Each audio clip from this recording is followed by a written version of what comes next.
doutoras, não é verdade?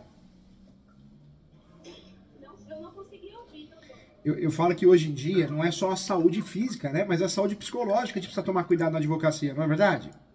Sim, verdade. Eu falo que as pessoas elas estão agressivas, né? Quando o advogado ou a advogada perde a ação, se a doutora não tiver tudo formalizado bonitinho, quem que é o culpado? Ah, é o doutor, né? Por mais que o cliente não tenha enviado documentos, não tenha enviado provas, tenha faltado na audiência, não levado testemunhas, não é isso? Mas o bem sempre vence, né? Então, eu acho que a gente trabalhando direitinho, a gente sempre consegue vencer. Tô aqui para ajudar, mas com o professor vocês ganharam um amigo aqui, tá bom? Vocês estão me ouvindo bem? Tá me ouvindo bem? Tá? Ah, então tá bom. Ganharam um amigo aqui, quero o bem de vocês, tá bom? Contem comigo, doutoras.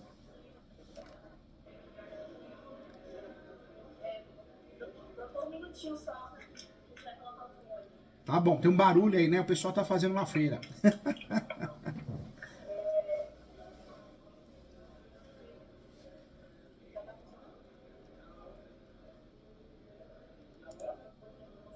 Eu tô ouvindo vocês, viu? Só um momentinho. Tá bom.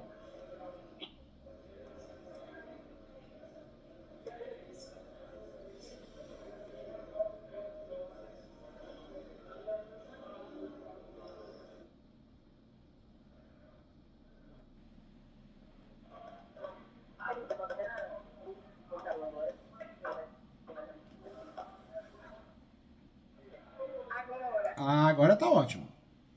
Ó, melhorou, hein? Outro som. Que bom. Ótimo. Parabéns pela energia. Já vi que as doutoras têm energia boa, viu? Tô ouvindo bem, tô ouvindo bem. Não?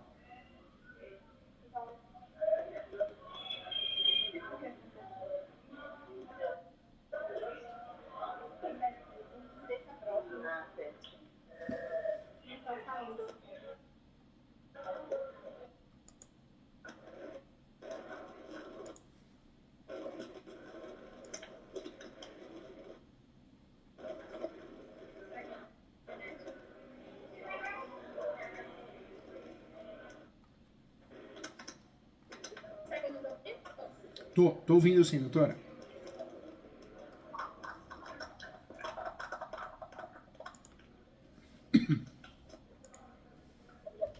Deu certo?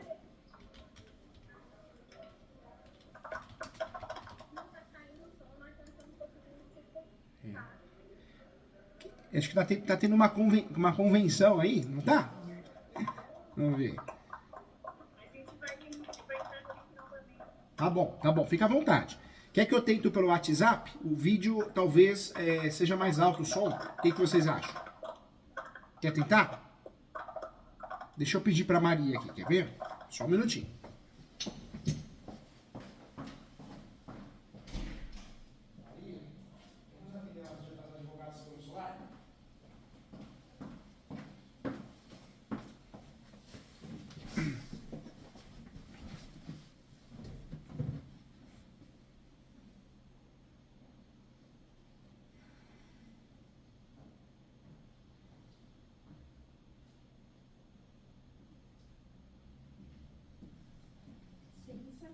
Toda. Porque eu acho que elas estão, acho que é um restaurante, alguma coisa. Barulho, sabe? Muita gente. Vou chamar por aqui.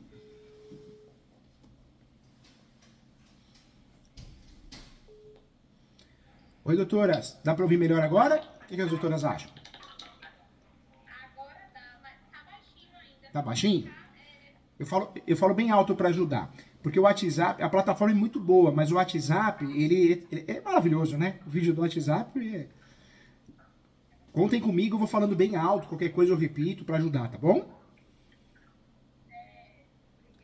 Mas com o professor vocês ganham um amigo, eu quero o bem de vocês, quero ajudar, tá bom? O que tá acontecendo, doutoras? Falam comigo.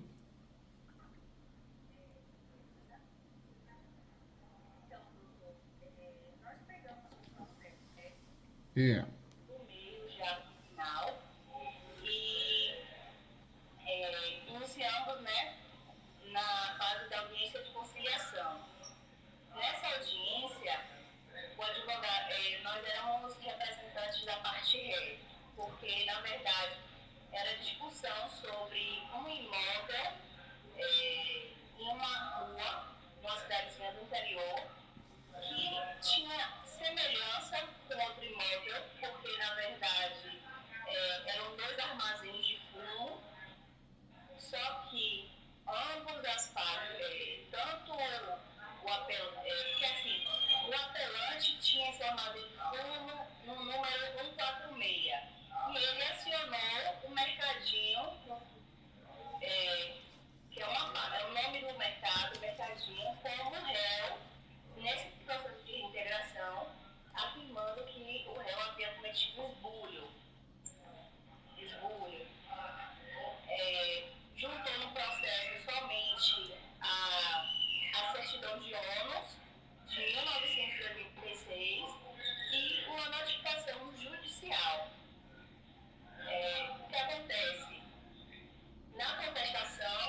administrativa ela foi e ela se debateu um pouco, entrou em algumas contradições sobre está ocupando ou não está ocupando. E confesso também que eu fiquei um pouco nervosa nessa audiência, mas o que de fato aconteceu foi que na contestação, numa outra manifestação, houve pedidos de produção de prova documental e de inspeção em loco, né, que o juiz oficiasse para o cartório e para a prefeitura para trazer informações sobre o terreno, para fazer essa distinção da confusão do endereço. Ocorre que ele indeferiu todas as produções de prova e o tempo todo argumentando: você não está dizendo que é outro imóvel? Se é outro imóvel, na hora que o oficial de justiça chegar lá com um mandado para desocupar, a sua cliente não vai estar lá. Se é outro imóvel, sua cliente não vai estar lá.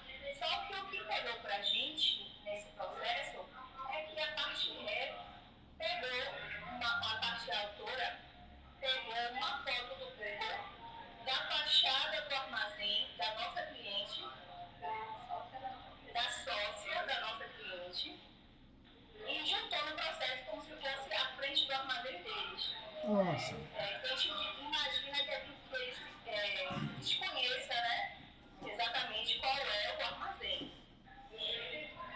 Aí tivemos a sentença, né, de procedência para a parte autora.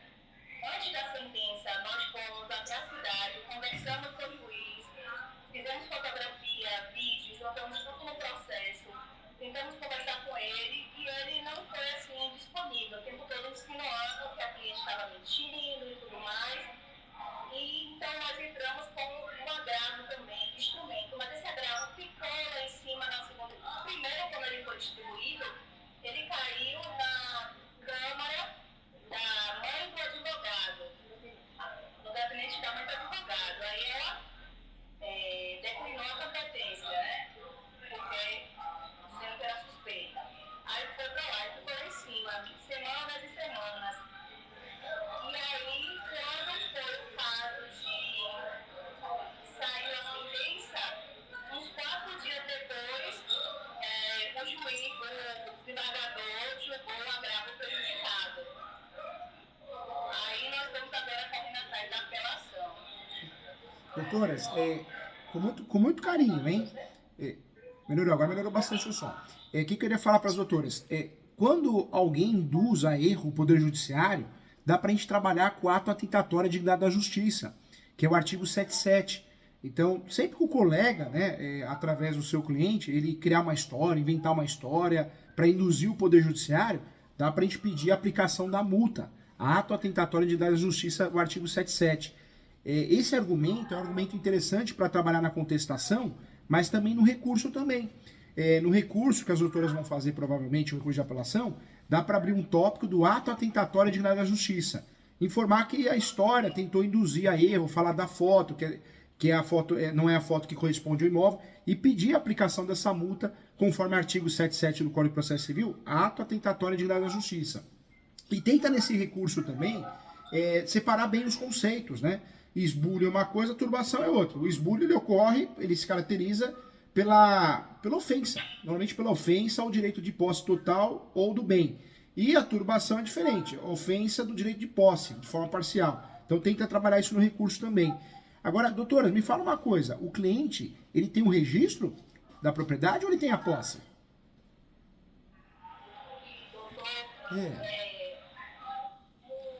mercadinho, que é a parte ré, ela não tem posse e nem tem propriedade, porque ela não tem nada a ver com o terreno. No entanto, a dona do terreno que eles utilizaram fotografia, ela adquiriu, tem contrato de compra e venda, mas não fez ainda a transferência. Porém, está no nome de uma outra empresa, Carro Leone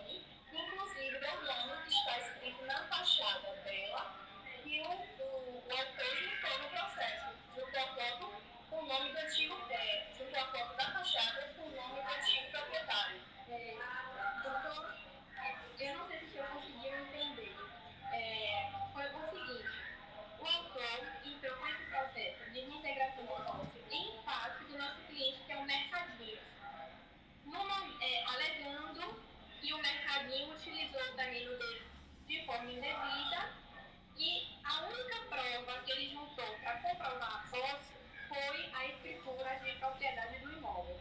Só a certidão de ônibus. E a única prova que ele fez do espúlio foi uma notificação judicial feita de forma unilateral por ele mesmo, né?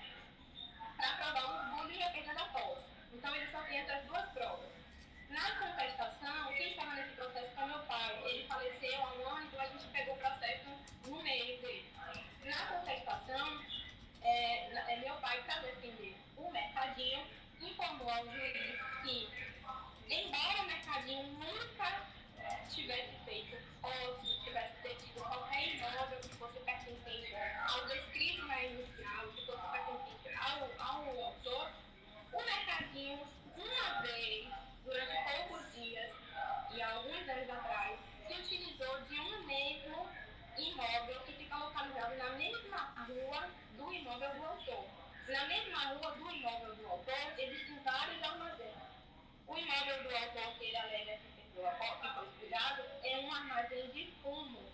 E a sócia administradora do nosso cliente também tem um armazém de fumo na mesma rua. Só que são armazéns com numerações diferentes, características diferentes, tamanhos diferentes. Qual é a problemática do processo? Na contestação, meu pai informou que o mercadinho, embora não tenha utilizado, não tivesse posse, não tenha embrulhado, não tinha feito nada em relação ao terreno do autor descrito na inicial, o mercadinho, uma vez, já se utilizou do terreno de sua sócia administradora, e que esse terreno também se localiza na mesma rua. E que esse terreno também é um armazém de fundo, mas que não é o terreno descrito na inicial. E aí, na réplica, o autor diz, olha, vocês estão confessos. Vocês estão dizendo que se utilizaram para guardar material de construção de um armazém de fumo que fica localizado na mesma rua que nós trouxemos na inicial. E, inclusive, o autor, na réplica, juntou fotos, aparentemente tirada do Google Satélite, tirou foto do armazém da sócia do nosso cliente. A sócia do nosso cliente, em nenhum momento, foi chamada para compor fórum do processo. No fórum, propôs como parte ativa o autor e passiva o mercadinho. A sócia ela não entrou no processo. E o autor, na réplica, disse assim: vocês foram confessos na contestação e, para corroborar a tese deles, eles juntaram a foto do terreno da nossa cliente, como se o terreno da nossa cliente representasse, fosse a foto do armazém deles. Eles escreveram na inicial. E aí nós juntamos uma manifestação dizendo que o autor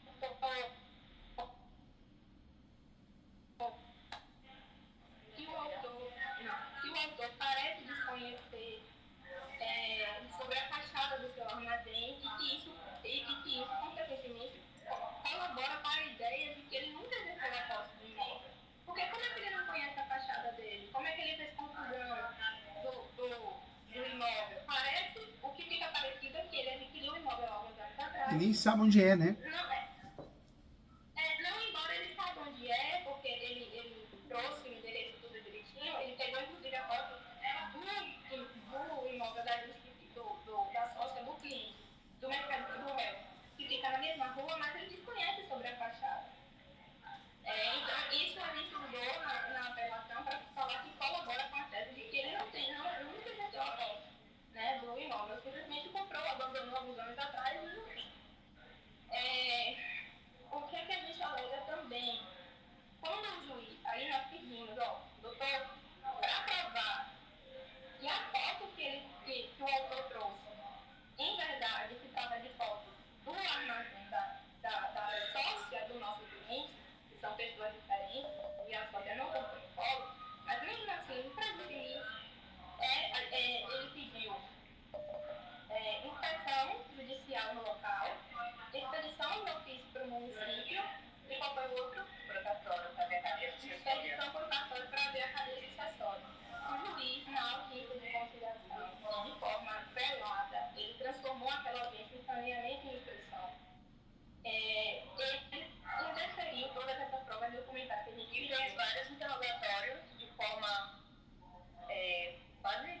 respectiva a essa sócia, e uma senhora leiga terminou entrando em contradição, se confundindo, que não sei, porque o que aconteceu na audiência de conciliação foi o seguinte: ela foi para a audiência para representar o mercadinho.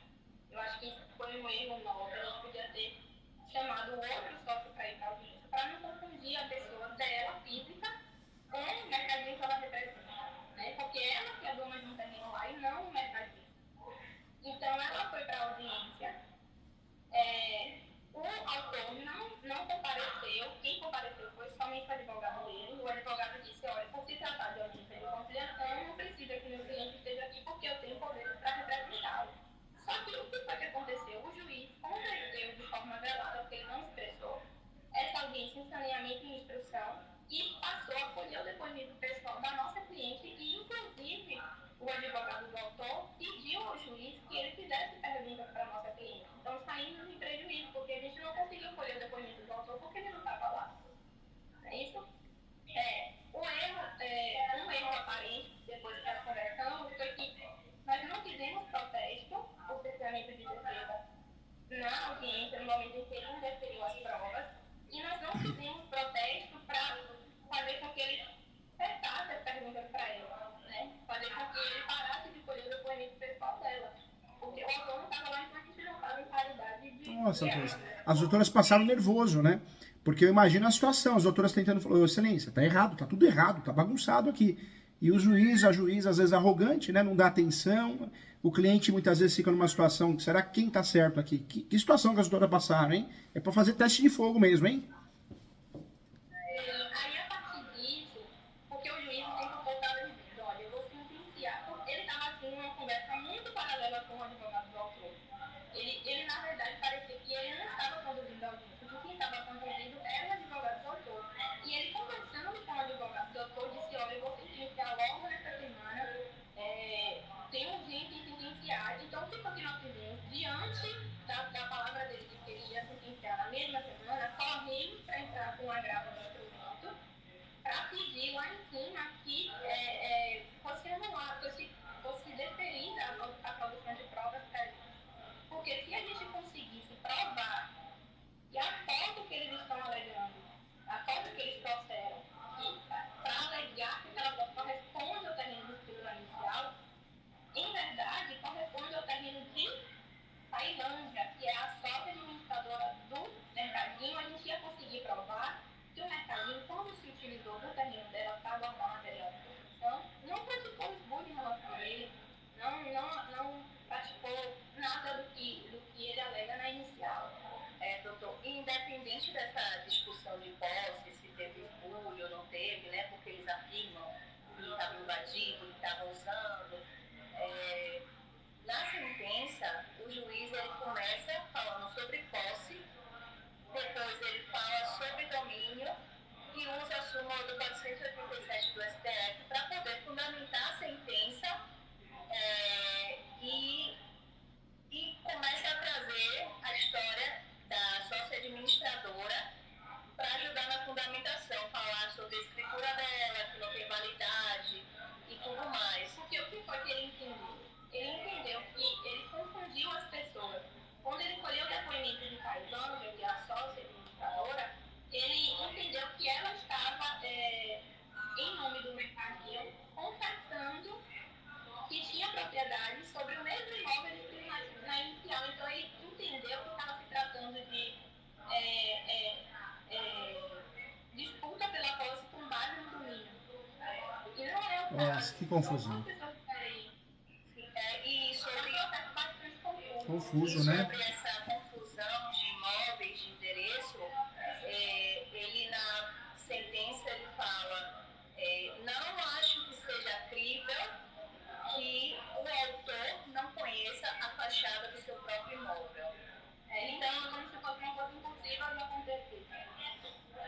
Então, foi o que nós trabalhamos até o momento. A nossa luta, doutor, é fazer com que os jogadores entendam as seguintes questões.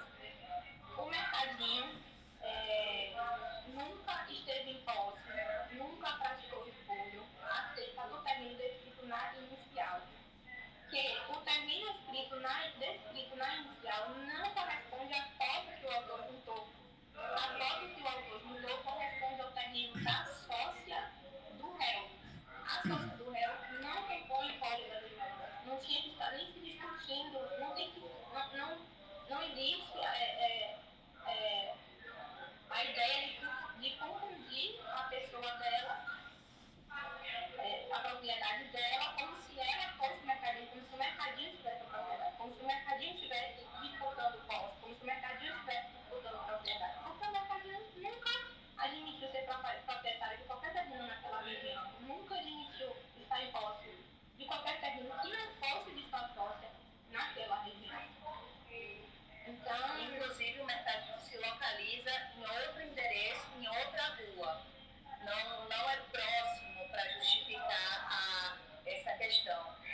não pagou IPTU. Aí nós vimos que tem 3 processos da prefeitura da cidadezinha contra o antigo proprietário.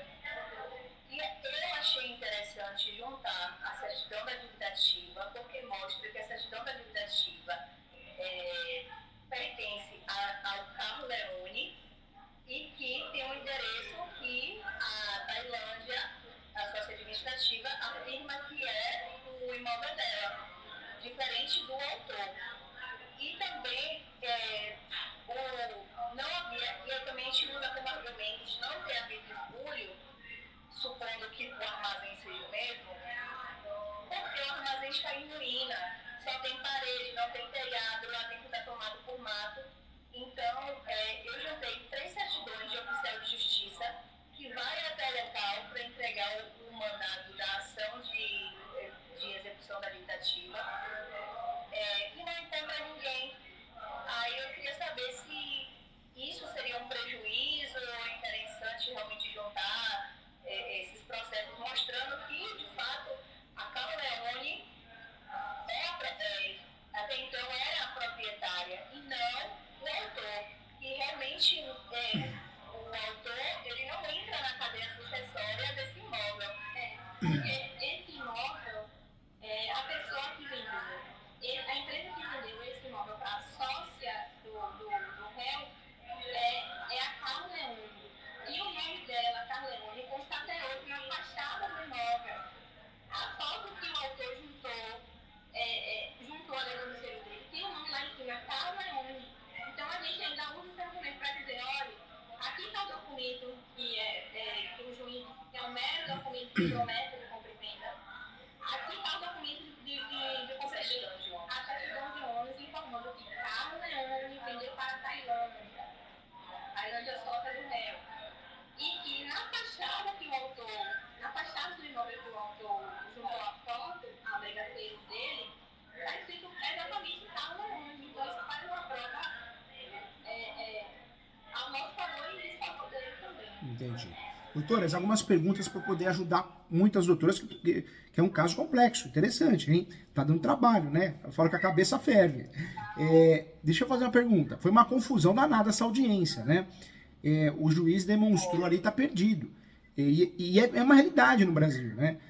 As pessoas, quando a gente faz direito, eu falo para os alunos, a gente normalmente cria deuses, né? O juiz aqui que vai dar aula hoje, a juíza, e mal sabe que às vezes nem no fórum vai, né? Passa para terceiros, passa para assessores julgarem. Deixa eu ver.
Caiu aqui, Maria. Qual que é esse aqui, desses aqui?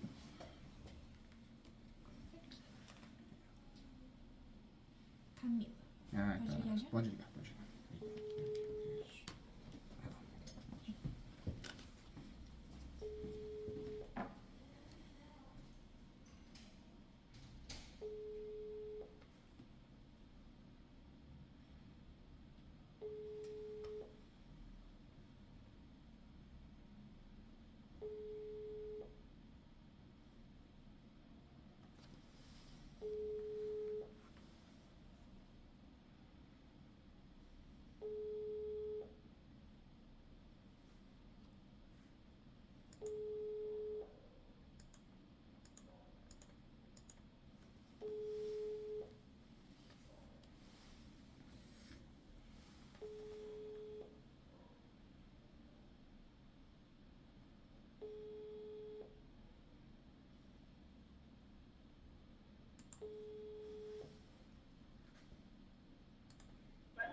Vamos ver aqui, agora vamos ver. Ah, voltou bem, né? Que bom, que bom. Eu tava tentando ligar para vocês aqui, mas agora deu certo, que bom. Voltou melhor ainda, voltou melhor a imagem, voltou melhor o som, que bom, né? Tá vendo? É Deus atuando na causa, né? Pensa assim. Ah, não, fala, não cai não. Oh, que susto. Gente, queridas doutoras, só algumas perguntas para poder ajudar as doutoras. A audiência foi uma confusão danada, né? O nível do judiciário está muito ruim. A gente percebe, de fato, que o judiciário tem muito juíza que tem o cargo, mas não tem conhecimento. Aconteceu recentemente aqui no escritório. Uma juíza marcou uma audiência de justificação, mas era uma ação petitória, não uma possessória. Então eles erram muito. Mas fora isso, qual que é o pé que tá? A situação, nós tivemos a sentença e foi publicada a sentença ou não? Já foi publicada. O último prazo para juntar a apelação é hoje. Me fala uma coisa, as doutoras fizeram embargos de declaração? Embargos Não. Eu orientaria, eu sei que o prazo é hoje, mas já passou o prazo do embargo. Se o prazo é hoje, passou. 5 dias passou então, né? Tá, então já não dá. Para a próxima vez, vamos sempre pensar no embargos. Porque o embargo a gente sabe que é difícil um juiz voltar atrás. Mas daria para explicar a história no embargos, para tentar usar o juízo de retratação. Pega um juiz, uma juíza, um assessora mais atencioso, ele volta atrás, né? É difícil, mas ele volta atrás. O embargo é claro que a gente usa para decisão obscura, contraditória, mas daria para explicar muito bem, igual as doutoras me explicaram, para ver se o juiz ou a juíza voltaria atrás, né? Mas já foi. Então a gente tem que trabalhar com recurso de apelação mesmo. Desse recurso de apelação, nós temos alguns vícios processuais e alguns vícios materiais. No vício processual, nós vamos trabalhar aí com cerceamento de defesa. Cerceamento de defesa. Nós vamos alegar que a audiência que ocorreu não foi uma audiência que foi de fato uma audiência de instrução e julgamento. Então deixou a desejar na instrução probatória. E explicar que a audiência foi confusa, foi uma audiência que não ocorreu para os seus devidos fins. Outra tese que... Doutor, desculpa, eu não consegui entender o que o professor falou em relação ao cerceamento de defesa. Nós vamos usar lá no recurso de apelação, a primeira tese, nós podemos trabalhar até em preliminar. Preliminar. Nós vamos querer a nulidade da sentença. Esse recurso de apelação nosso, nós vamos pedir as duas coisas. A nulidade e a reforma. É possível pedir uma... Só um momento. Tá. Só um momento. Deixa eu ver se pode cortando, eu não tô vendo nada. Quer voltar pelo WhatsApp? É porque o outro...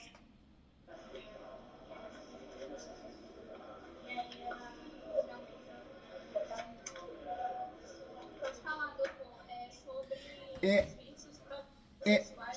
A primeira tese é o cerceamento de defesa. Por que cerceamento de defesa? Porque a audiência de instrução e julgamento não teve os seus fins probatórios. A primeira tese, a audiência de instrução e julgamento, ela não obteve seus fins.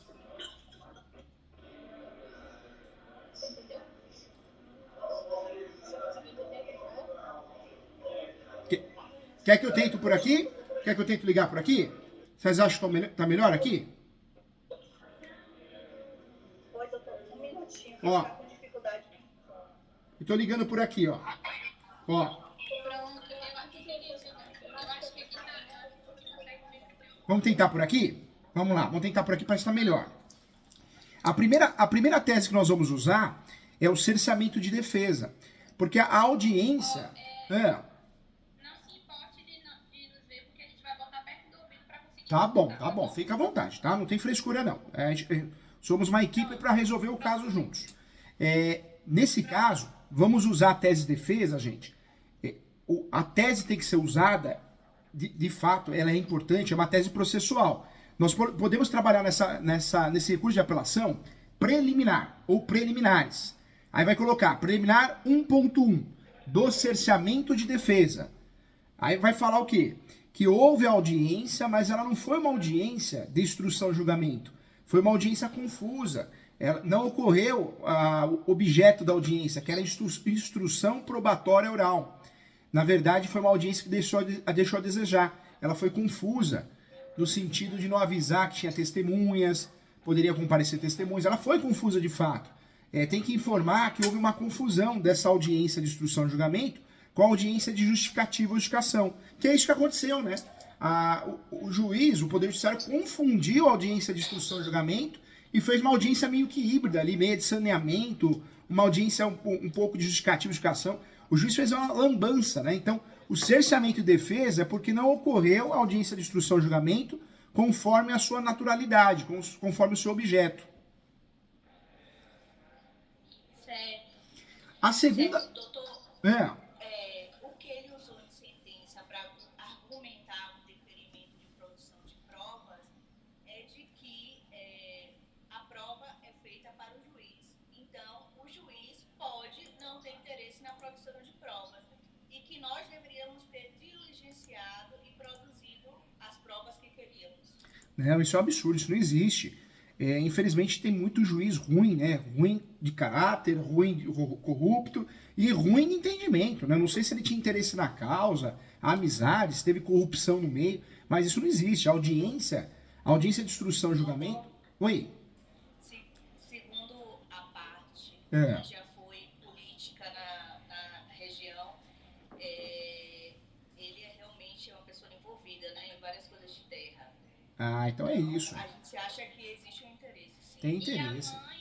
E a mãe do advogado do autor, ela é desembargadora também, né? A gente teve o azar do nosso agravo ter sido distribuído no primeiro sorteio para o gabinete dela. Então, a gente, inclusive, quando fomos lá para conversar com o juiz, para pedir a reconsideração dele, ele disse assim, que nós deveríamos fazer o nosso trabalho na apelação, porque ele ia fazer o dele na sentença, e que se o processo subisse, aí citou o nome de alguém que nós não lembramos agora quem que se o processo subisse, ia ser negado lá.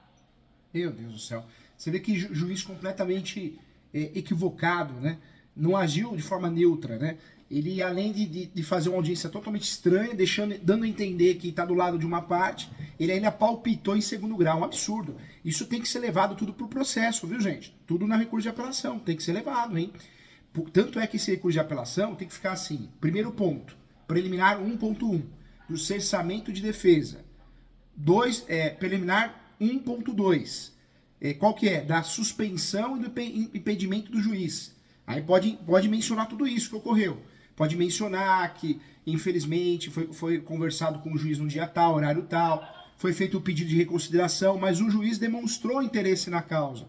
Uma vez que ele falou, olha, pode voltar para segundo grau, pode ir para segundo grau, que se cair com fulano, vocês vão perder a ação. Isso não é algo que um juiz decente possa falar, né? Então é um absurdo. Então Mesmo sem a gente ter como provar, a gente pode alegar? Pode alegar. Por quê? Porque nós sabemos que processo é prova. A gente tem que provar. Mas muitas vezes você jogar a sementinha faz a diferença. Faz a diferença, né? Então é o momento de jogar a sementinha. Ocorreu o fato. E o bom é que vocês são em duas. Então as duas, não é um advogado só que viu. São duas, né? Então isso ajuda muito. Duas e a assessora dele também estava na sala. Ótimo, dá para mencionar isso, viu, gente? Dá para mencionar. Da suspensão e do impedimento do juiz. Vírgula, ou um tracinho. Em caixa alta, inclusive. Do provável interesse na causa. Né? Do provável interesse na causa. Acho que seria o nome ideal. E contar o que ocorreu, de fato. Na próxima vez, nas próximas ações, o interessante é sempre fazer embargos para se proteger. E o interessante é sempre perceber que o juiz, numa situação dessa, antes da sentença, já fala de suspensão, né? Interesse na causa. Tem que pedir, pode pedir na própria audiência isso. Se o juiz negar, faz em petição apartada. Isso é importante para gerar nulidade. Tudo bem, já foi. Então vamos trabalhar com as nossas estratégias agora. Agora nós vamos levar isso para apelação. Por mais que o ideal fosse achar alguma coisa no Instagram, no Facebook. As doutoras deram uma olhadinha? Não são amigos de Instagram, amigos de Facebook, alguma coisa assim? Não chegamos a A olhar. gente fez a busca realmente dos processos. Inclusive, o juiz que expediu a notificação judicial foi o mesmo juiz. Que julgou a reintegração de posse. Foi o mesmo juiz que deferiu o mandado de desocupação no processo de notificação judicial, é o mesmo juiz que prolongou a sentença no processo de reintegração de posse. Ah, tá. E nós, na busca, nós também resolvemos citar na apelação, nós encontramos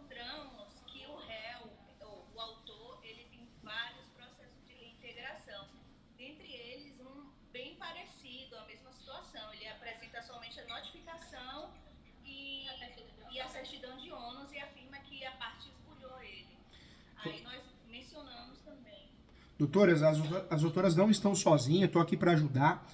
Nós vamos criar nessa apelação, nós vamos até pré-questionar. Por que pré-questionar? Porque se algo der errado em segundo grau, igual o juiz falou que vai dar, nós vamos ter matéria recursal para recurso especial extraordinário.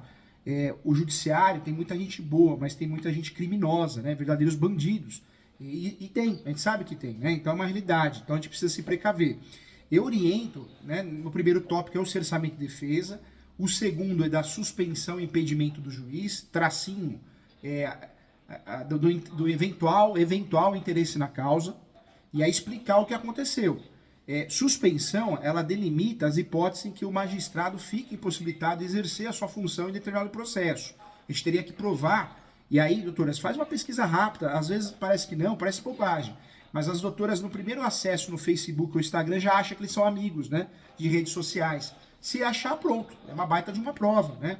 E aí daria para printar a tela e usar isso a favor. Nós até chegamos a olhar, mas é fechado o Instagram dele, eu acho. Ah, entendi. Pelo que eu me lembro. As doutoras podem até mencionar isso, que foram feitas as devidas pesquisas das redes sociais, mas as redes sociais são bloqueadas, acesso ao público, né? Então o que dificultou a pesquisa. Mas pode e deve alegar isso, tem que alegar isso. Até porque se cai com uma pessoa decente para julgar, estou falando até em terceiro grau, por mais que não seja algo que vai ser decidido no processo, ele vai gerar um efeito psicológico. Então bate lá, fala que o Instituto da Suspensão, ele delimita as hipóteses em que o juiz fica em possibilidade de exercer sua função e deu a entender que ele ficou em prol da outra parte. Então bate nisso, chama atenção. Pode colocar até um X, da suspensão vezes o impedimento. Suspensão tem mais a ver com isso, a impossibilidade de exercer a função. O impedimento já tem outra função, né? O impedimento ele teria que ser incompetente, mas pode usar os dois termos para chamar a atenção. Outro detalhe, eu trabalharia, né, com uma terceira preliminar, que seria do ato atentatório de unidade da justiça. Antes do resumo dos fatos, hein? Eu trabalharia ato atentatório de unidade da justiça, informando que a parte está induzindo o judiciário a erro, porque existe um erro de objeto do imóvel. Erro de objeto. Não estamos falando do mesmo imóvel. A reintegração ela está sendo praticada, feita do imóvel que não é o imóvel real. Objeto da ação de reintegração. Está ocorrendo uma confusão.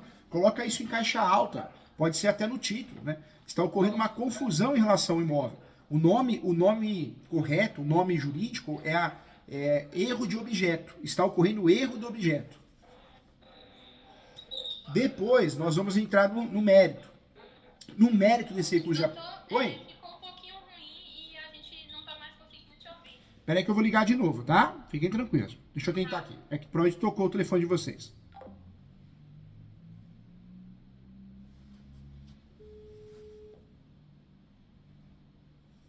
Fala de tudo que ela quer. Ó, então, a primeira preliminar nossa qual que é? Cerçamento de defesa. Tem que informar o que ocorreu na audiência. Que a audiência não foi uma audiência de instrução e julgamento. Foi uma audiência confusa. O judiciário se perdeu em relação a instruir as partes, a avisar sobre a possibilidade de levar testemunhas, ou ainda, né, de trazer o rol de testemunhas na peça. Então, deixa claro isso. Segunda preliminar nossa, da suspensão e do impedimento do juiz, tracinho, do eventual interesse na causa. Fala do Facebook, fala do que aconteceu, tem que falar, tem que escrever que o próprio juiz falou que vai perder em segundo grau, não se demonstrou ser neutro, né? Sendo imparcial. Então, bate nisso que é importante. A terceira preliminar nossa vai ser do ato atentatório à dignidade da justiça. Informa que a parte ela está induzindo o judiciário ao erro. Artigo 77. Ela está induzindo o judiciário a erro, por quê? Porque a reintegração de posse está na iminência de ocorrer do imóvel errado. Não é o imóvel correto. Não é o imóvel objeto da ação. Está ocorrendo uma confusão. Não, fala isso. Fala que isso também houve uma tentativa de reconsideração no despacho com o juiz. Fala isso também, é importante. A próxima preliminar nossa, que seria a terceira, eu orientaria as doutoras a trabalhar com o quê? Do pré-questionamento. Que o que está ocorrendo é uma afronta à Constituição Federal, ao princípio do contraditório e da ampla defesa, à dignidade da pessoa humana, à função social da propriedade. Então, se a demanda for procedente, no sentido de desapropriar, de reintegrar, né, usando o termo correto, reintegrar o imóvel errado, é uma afronta, né? A segurança jurídica. Bate nisso, segurança jurídica também. Fala que é uma afronta à lei federal e uma afronta à Constituição Federal. O que as doutoras estão fazendo? Estão pré-questionando para amanhã ou depois, se precisar, ter embasamento legal para fazer o recurso especial e extraordinário. Entendeu, doutoras? Sim.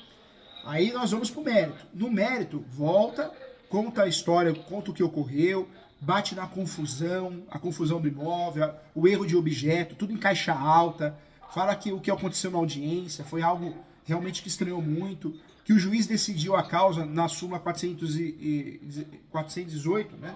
Ele decidiu na 487, falo muito dessa súmula, que é aquela súmula que numa discussão de posse prevalece o domínio, né? Essa súmula bate muito que essa súmula não faz coisa julgada no sentido da aplicabilidade do caso. Por quê? Porque estamos falando do imóvel errado, um imóvel equivocado, ou houve um equívoco, um erro de objeto. Bate nisso.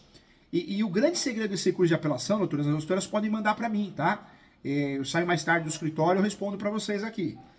O grande segredo é pedir as duas coisas nesse recurso, viu, doutoras? Pedir a reforma e a nulidade.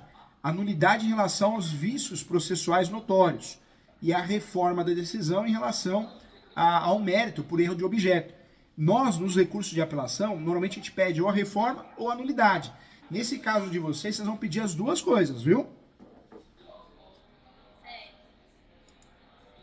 Doutor, me tira uma dúvida. A gente pode atacar a notificação judicial que foi feita de forma unilateral para dizer que ela não prova o culho? Pode sim.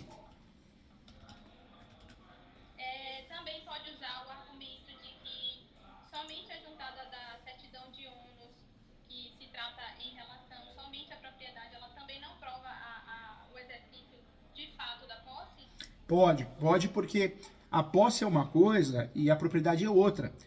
As doutoras podem mencionar e devem mencionar o enunciado 492, da quinta jornada de direito civil.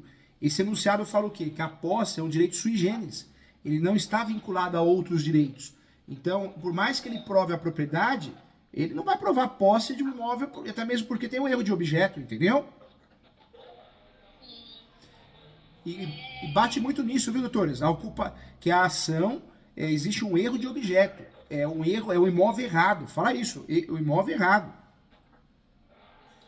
Doutor, deixa eu fazer uma pergunta que parece boba, mas nossa apelação ficou um pouco grande. O senhor acha que ela é mal vista quando é muito grande? Ou o senhor acha que a gente tem que enxugar um pouco? Doutoras, é importante, né, ter um projeto PET 10 que as peças não ultrapassem 10 folhas, iniciais, recursos, contestações, inclusive sentenças. Tem casos como esse que é difícil você ficar com 10 laudas, né?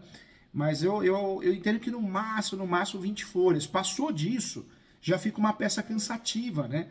Então, se possível, tentar enxugar. Eu sei que é difícil, mas muitas vezes a gente consegue enxugar tirando muito artigo, tirando muita jurisprudência, porque esse caso, como é erro de objeto, a chance de sucesso está mais no fator de explicar bem, igual as doutoras me explicaram, o erro do imóvel, a reintegração de posse está sendo feita do imóvel errado, do que propriamente trabalhar com um monte de jurisprudência, entendeu? Certo, obrigada. O que a gente observou é que a sentença ela, foi dividida basicamente em duas partes. A primeira, o juiz trata dos requisitos de admissibilidade da ação possessória e diz que o autor preencheu. E quando ele fala isso, ele trata somente da relação entre o autor e o réu. Na segunda parte, ele diz que tem que levar em consideração os fatos alegados pelo réu, no sentido da confusão do imóvel. Aí ele vem e destrincha essa questão da confusão do imóvel, que se refere, na verdade, à sócia do réu e não ao réu, e a sócia não é parte, e ele diz que vai decidir a posse, já que se trata de alegação de domínio, para quem demonstre que a melhor posse, por exemplo, né, e usa essa súmula. A gente pode também falar sobre essa questão da ilegitimidade da parte, se a sócia não põe o polo. Pode sim. Inclusive, doutoras, fica uma dica, um pulo do gato. Para ganhar ação possessória, em regra nesse país, nós temos que provar o artigo 561. Se eu não faço prova completa do 561 do Código, eu não tenho direito a ganhar ação. Então bate nisso, que não dá para eles fazerem prova do 561. Por quê? Porque eles estamos falando do imóvel errado. Então é impossível fazer prova de uma posse de um imóvel que não é o imóvel a ser reintegrado, entendeu? Pronto, e aí a gente fez a questão de realmente demonstrar que o endereço descrito na inicial é diferente do endereço do imóvel da proprietária e que, muito embora seja diferente, o autor transparece não conhecer sobre a fachada do próprio imóvel dele à vista da juntada de fotos da fachada da sócia do réu, como se essas fotos atestassem que aquele imóvel naquela imagem correspondesse ao imóvel descrito na inicial. O caso que as doutoras assumiram, parabéns, viu? Por quê? Porque é um caso bem difícil. Casos assim, o judiciário faz confusão, é horrível. Porque nós temos vícios processuais, o juiz está atuando mal, me parece ter interesse na causa, né? A gente não consegue provar, mas tem vícios processuais, tem vícios materiais. Materiais porque não tem aplicação do 561, né? Do artigo 561. Então são casos difíceis de atuar. Mas muito importante as doutoras não esquecerem de pré-questionar. Se não fizeram isso, façam. Um parágrafo pequeno, pode ser em preliminar, deve ser feito em preliminar, porque amanhã depois, se der errado em segundo grau, na decisão, no acórdão da apelação, as doutoras conseguem recorrer até terceiro grau, porque numa situação dessa é difícil, porque o cliente ele vai ficar frustrado várias vezes, né? Então bate nisso. Vamos fazer um croquis juntos. Então, a primeira preliminar, a primeira preliminar seria o quê? Cerceamento e defesa. A audiência de instrução e julgamento não foi uma audiência de instrução e julgamento, foi uma audiência confusa, onde o juiz afirmou que era a audiência dele, para a prova dele. Não é dele, é a prova do caso, do processo. 2, a suspensão e impedimento, né? E o provável interesse do juiz na causa, explicar o que aconteceu, o que ele falou, não tinha que falar isso, que é isso? Né? As doutoras estão educadas, estão do bem. 3, ato atentatório de dignidade da justiça. 4, do pré-questionamento para recurso superior, especial e extraordinário. Aí depois entramos no mérito. No mérito a gente vai bater no quê? No erro de objeto, a reintegração de posse do imóvel errado, da confusão que foi feita na audiência, da confusão que o juiz de primeiro grau está fazendo, porque quem foi lá é para testemunhar, e ele fez confusão. Como a pessoa falou de posse, que ela teve a posse, ele fez confusão, ele achou que é o imóvel. Então tem que bater nisso. E aí eu abriria também um tópico, doutoras, da responsabilidade do Poder Judiciário. O Poder Judiciário, ele é responsável por decisões erradas, equivocadas. Então, as doutoras poderiam abrir um tópico da responsabilidade civil e criminal do juiz por uma decisão errada. Esse tópico, gente, não é ameaça, mas vai chamar atenção. Tá certo. A responsabilidade civil e criminal do juiz, ela existe. E as doutoras poderiam trabalhar da responsabilidade civil e criminal do juiz e também que é uma lei, a lei nova, a lei recente, né, do abuso de autoridade por parte do juiz. Isso poderia ser trabalhado. É claro que isso não vai causar impacto na decisão, mas chama a atenção do judiciário para o caso. Fala, opa, o que está ocorrendo aqui? Por que estão falando em processar um juiz, entendeu? Chama a atenção, né? Pronto, tá certo, doutor. A gente vai montar essa apelação hoje, porque hoje é o último prazo para juntar. E a gente pode te mandar? Pode mandar sim. Eu vou ficar com o celular do escritório de plantão. Hoje eu dou aula na PUC, então eu vou levar, mas eu respondo sim. O artigo que as doutoras vão usar é o artigo 143, tá? O juiz responderá cível e regressivamente por perdas e danos. 143. 143 do CPC, Isso, do novo CPC. Do CPC novo é o 143, do antigo de 73 é o 133. Certo. O WhatsApp que a gente vai enviar a apelação é esse mesmo que a Maria conversou comigo? Isso, esse mesmo. Pronto, tá bom. Doutoras, as doutoras estão convidadas a fazer minha posse, as doutoras estão convidadas a participar do grupo de estudos. Toda quarta-feira a gente tem advogados do Brasil todo. É um grupo forte, só para falar do quê? Direito processual civil, direito civil e direito imobiliário. Então a gente fala de erros do juiz, honorários advocatícios, é o grupo de estudos. Nós temos aí de 20 a 30 alunos nesse grupo de estudos, é online. Começa às 7, vai até às 9. Então não dá nem para reclamar. 9 horas já está em casa, 9 horas está liberado. Mas é forte toda quarta-feira. Faça assim, que vocês vão gostar. Bem legal. Tá bom? Tchau, gente. Tchau, tchau. Manda a peça, não esquece, hein? Tchau. Tá bom. Tchau, fiquem com Deus.